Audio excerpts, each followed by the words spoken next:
Hello and welcome to this week's episode of Staying Sane with Jay and Hussein. I'm Jay, and as usual, my partner in crime, Hussein. Yes. So we're here again. So hopefully everyone's having a happy 2025. We were off last week due to it being New Year's Eve and everyone in a party mood. So anyway, welcome back. And so we're here. So the first story we'll talk about this week is the Taliban in Afghanistan, and a story that I thought was an Onion article about the Taliban has ban the windows in Afghanistan where women can be seen. Okay. So after finding out that it was actually a real story, I read up on it, and yeah, so if a woman Uh, can be seen, she's supposed to, new houses are supposed to have no windows where the women can be seen in the kitchen or at the well. If you do have an existing house, you're supposed to break it up so that you can't be seen and offend your male neighbors. So you were about to say okay. something, you were saying. Yeah, I was just trying to ask you, are you still able to stomach this? Or do you have high hopes of Taliban for not making such a rule? Um, well, I did see the article I did read on it was saying that, the international community is like, how long are we Okay. going to sit back and tolerate this kind of stuff? So, I mean, like, Yeah, short of another I armed incursion, I mean, this is their mm, domestic policy, right? As abhorrent as it is, this mm. is their internal domestic policy. So, short of And the it's not just international something internal. community, yeah. It's not something that is just an internal policy matter of Taliban. It's Islam. That's what I was trying to say all everywhere. So when we speak about hijab, the rule of hijab, people usually think that it's something related to a clothing item, something that you wear on the head, and that's it. That's how they understand what hijab is. Hijab is literally to cover or to cover everything, and that doesn't mean that it's just by a piece of cloth. It's everything from your clothing and to confinement of women to their homes, literally. So that's how or that's what exactly the hijab rule is. So no woman is permitted to go out for a work, to study, or to do anything other than that. And even if she needs to go outside for some daily purposes, she needs to be accompanied by a mahram. That's what it is called as. That is, a mahram means something who is in her blood relation, or someone who is not able to marry her.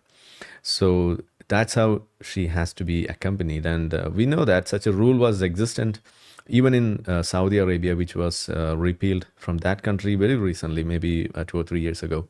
So it was there even in Saudi Arabia. So they just get rid of that rule, and they now permit their women to travel alone and all of the things. So uh, in one part of the world, especially in countries like Saudi Arabia, where it is considered to be the hometown of Islam, they are getting rid of such draconian laws or something that is highly deplorable, which is against human rights, against the women rights and all.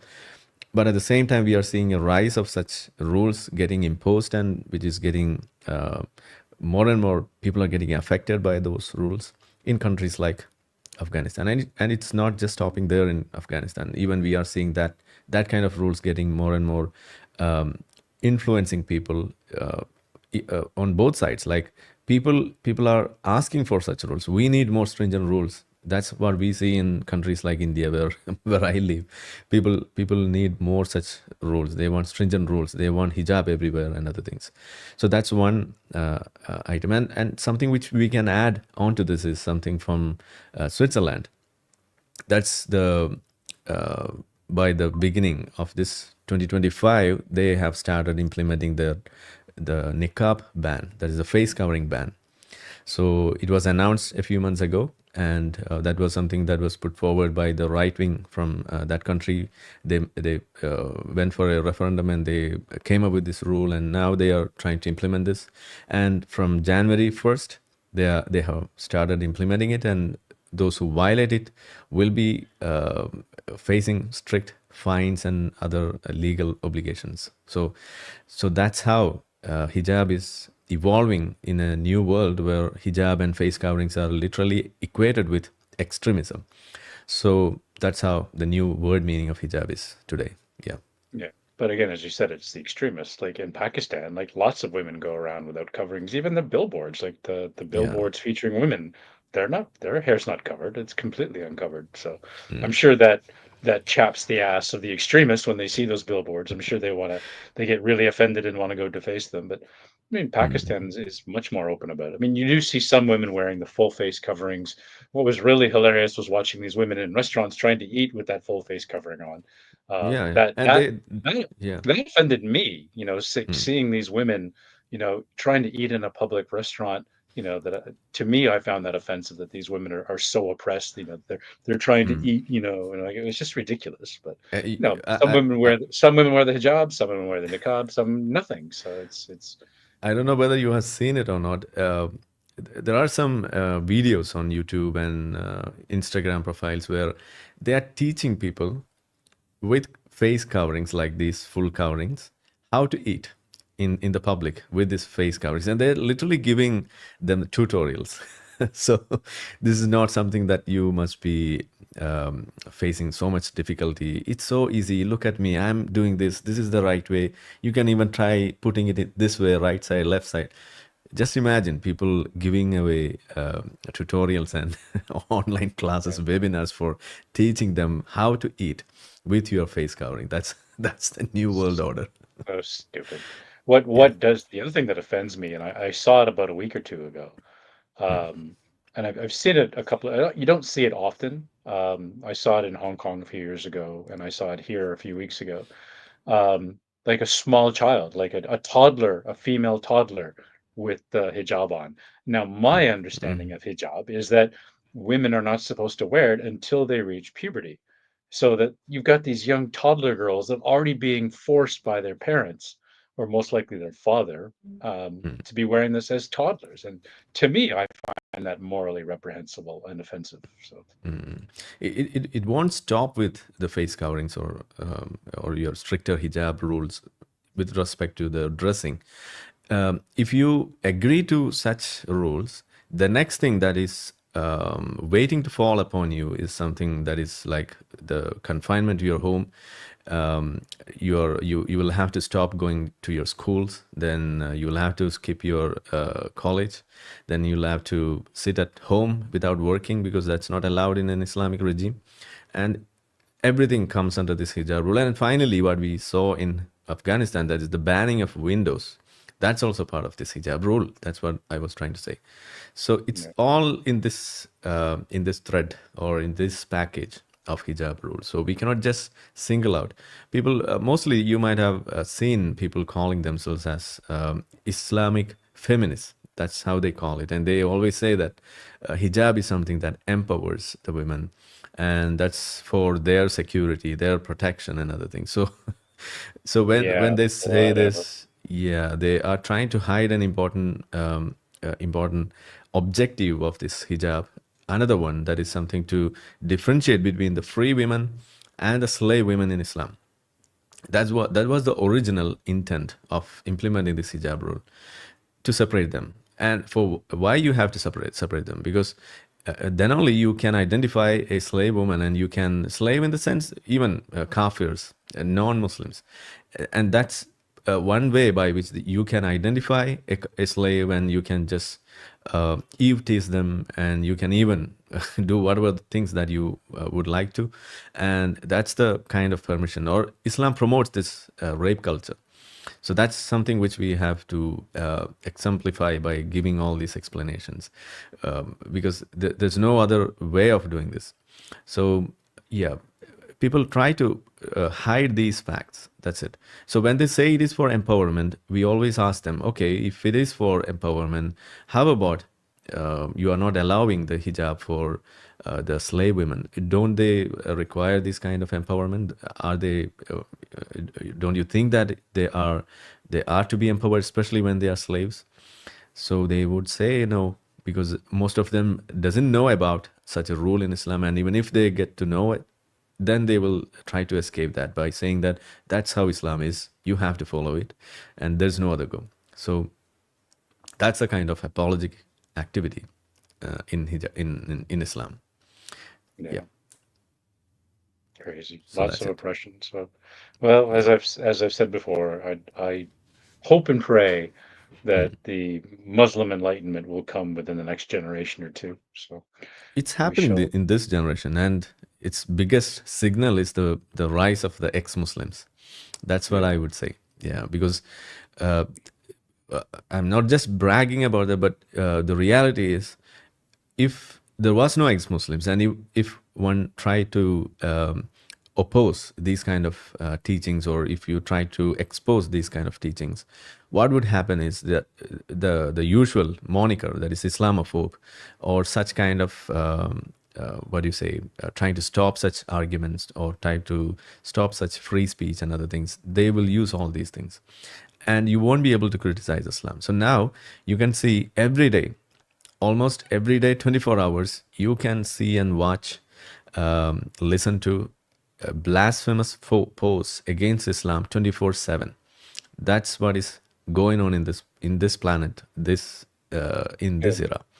So in this generation, that's what I'm saying. And you know how the Oh social yeah. media is acting Yeah, that I way. mean, yeah, it's happening now, but like until it becomes like a very widespread, like you see countries changing, like Iran, like setting aside the Islamic Republic, Mm, Pakistan, like until you see the Islamic republics repudiate this, like that's what I'm waiting for.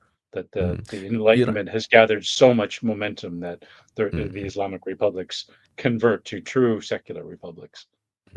Iran recently had to shelve, or to they just want, they were just forced to um, um, hold on, hold the rule, implementing the hijab rule, the new rule, due to the protests that were happening in that country. So they were trying to increase the punishments up to life imprisonment and even death sentence. That was something that was planned for this violation of hijab rule.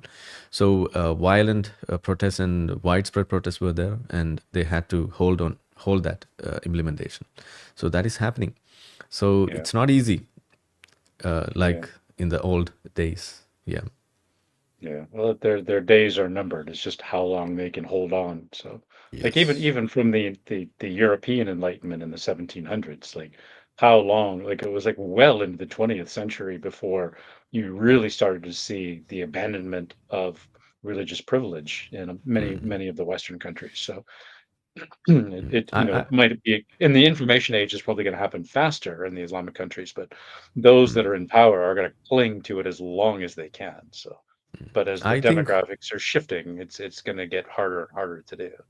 Yeah, I think our next news item, that is something from New Orleans, that will give us a clue how the West is changing its perception towards Islam, and even more and more people are now trying to understand and get an idea of how exactly this Islamic extremism is taking control of their world, especially after the recent in Germany we saw an attack by an ex-Muslim. He was called as an ex-Muslim, but that ex-Muslim was shouting Allahu Akbar when he was getting arrested. That's the most funniest part. Anyway, we are seeing such rise of a kind of enlightenment in this way, where they are trying to understand how exactly Islam is posing as a threat to their society, to the coexistence, to the multiculturalism, and other things. And when after the October 7th, when they were calling for globalized intifada in the name of supporting the Palestinian cause and other things, and when they started chanting "death to the West" and "end of West" like that, and even explicit anti-Semitism, even all these things were taken for granted in the beginning, but now it's not the same way. So now they have realized up to an extent, and I think all these things, when you see it in a whole picture, as a whole picture, you will get an idea. Things are changing. People are slowly realizing. Even when this happened in New Orleans, that person, his name is Shamsuddin Jabbar. He drew a truck into the market, in a place where the celebrations were going on, the rave, the parties, the New Year Eve, and he was plowing through the people, and he killed almost 15 and injured multiples. and he was on his truck. There was an ISIS flag, and after his truck got jammed by hitting some other vehicle, he got out and he was trying to shoot people with his gun. And similar attacks, and the police is now tracing out other accomplices of this attack, and other possible um, the conspiracy behind all these things, and whether there are any other people who were helping him and other things. And they raided his place, and there was an open Quran which was left at his place, and a verse in the Quran was marked over there, and that was placed when the police was entering his home, and that was thrown at their face. And it was reading the verse from the chapter 9, 111. Okay, so what does it say? It says about your life and your wealth and everything is being purchased, and purchased by the God. So if you, God in the sense Allah, and so you you can you have to, and such people will war and will kill people, and you need not worry about that because everything is for Allah. That's how it is mentioned in it. That's the rough translation. So just imagine how this person was brainwashed with this Islam, and how he went through, and how he culminated with this terror attack. And this is what we always say. Even a normal person, any normal person, if he gets a bite of Islam, he will change, or he can transform in something like a rabid dog. That's what we always say. And that's what exactly we saw here, because he was a convert from Christianity, or he was converted. So that's what we see, and we know so far. Yeah. Do you have anything to add onto this? Just the report I saw today, Mm, actually, on New Orleans said that they're back to thinking he acted alone, that the people that they thought were might have been complicit were just, they were just random bystanders. mm, It's a New Year's Eve market, so yes, there's going to be people there.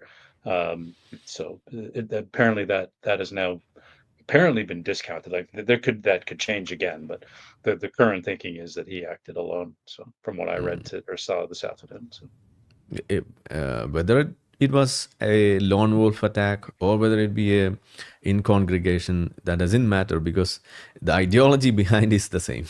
So it doesn't count whether it was a lone wolf or attack, or something in a group en masse. So that's the point that I was trying to say. Because if you are led by the wrong fundamentals, if you are led by the wrong ideals, that can create a trouble, a chaos, terrorizing people, and that's something which we have to call out, irrespective of their belief system, without fearing the monikers that you might have to face, like Islamophobia and other things. This was not happening in this world until now, but now people are realizing, and now they have lost that kind of a shame or something, that they always wanted to avoid that image damage by getting called as an Islamophobe. Just like you don't like getting called as a racist. It was something similar to that they were always seeing this. But now they have started becoming too much vocal about the Islamic terrorism, and that's the need of the hour. Yeah. okay. Any other stories this week, or did we cover all the topics? One thing which, if we can add on to this, is something from Bangladesh. That's a Bangladesh. We know what's going on there. The Hasina, it's the prime minister goat. She was in exile. She flew from that country with all the trouble she caused, as per their government. Now they have issued an arrest warrant to execute her for all the problems that she has caused. And that's one thing which we can add onto this as an update to our previous news. And something from Afghanistan, Pakistan skirmishes, that is something related to their border issues, something on that Durand line. That's the border between Pakistan and Afghanistan is called as. So I think you will be knowing better about the Durand line or something, which you were in Pakistan for a long time, I think. So In Afghanistan, we have Taliban, and in Pakistan, they have Tehrik Taliban Pakistan (TTP). That's the a terror organization as per Pakistani officials. So this TTP was causing much trouble to Pakistan, and they wanted to convert Pakistan into an Islamic state. That's their goal. And Pakistan always wanted to stop that, and they were trying to eliminate them. And recently, on December 24th and 25th, the news was out regarding Pakistan conducting an air strike in Afghanistan over the hideouts of this TTP, and that caused massive destruction over there, and it almost killed almost 46 civilians, including women and children. And since it was done by the Pakistan, there was no Jews involved or Hindus involved. It was never a news, as we discussed with them. So that's what something which happened on 24th. And in a retaliation, Afghanistan, they made a strike back, and it killed another few soldiers on Pakistani side. So after that, it's in a standstill. And even on 3rd January, there were some other incidents of violence, and it's still ongoing. Clashes are ongoing, and there's a heated debate over whether these issues pertaining to their geographical existence, the geopolitical issues over there, along with Islamic State arguments, it is making the things worse, more complex. And religion mixing with geopolitics, even religion when it is mixed with politics, is a big problem. So you can imagine what happens if it is mixed with geopolitics. So it's a kind of a conundrum now. So that's something which we can add onto this. Yeah. Right. Any more Okay. from your side? No, no, that was it. The main one, the one that I saw this week was the Windows one that you reminded me of, and which I said I thought was an Okay. Onion headline. So it just seemed too ludicrous to So be real. And then I'm like, oh, okay, it yeah. is real. Yeah, I think this is the right time to say, believe it or not, women are not allowed to build, or people are not allowed to build windows in Afghanistan. So we can literally use believe it or not. Yeah. I'm seeing it for first time. I usually see Well, see that, but human this stupidity around religion knows no bounds. So, like, no bounds. Yeah, what will be the next stupid thing they do? So, better thing will come, because Islam never disappoints. You know that. yeah, All our episodes, you can go back and check all our episodes. We'll be having at least one news pertaining to Islam as a common factor, not just one, more than that. So oh yeah, for people sure. always ask why you have to criticize Islam always. I think this is our uh, what's the number of today's episode? I have no idea. I No stopped idea. counting. Anyway, anyway, more than 20, I think, right? 20 or 30. Yeah, definitely more than Yeah. 20. Yeah. So just imagine, of all these episodes, the most common news contributed by which religion? That's Islam. And we have to talk about it, and we have to criticize the reasons behind that. And usually it falls to be something that is Islam. And now when we say that, people will criticize us. You always criticize Islam. You don't criticize the religion. There we How go. many I criticize news? the Catholic Church all the time. Yeah, we mostly discuss both of these. So when I sit here in India, and when I say this, even if I count 10 incidents where religion plays a role, 9 will be from Islam. And still, when I say this, people will ask me, you always criticize Islam. So this is it. They're the usual People, suspects.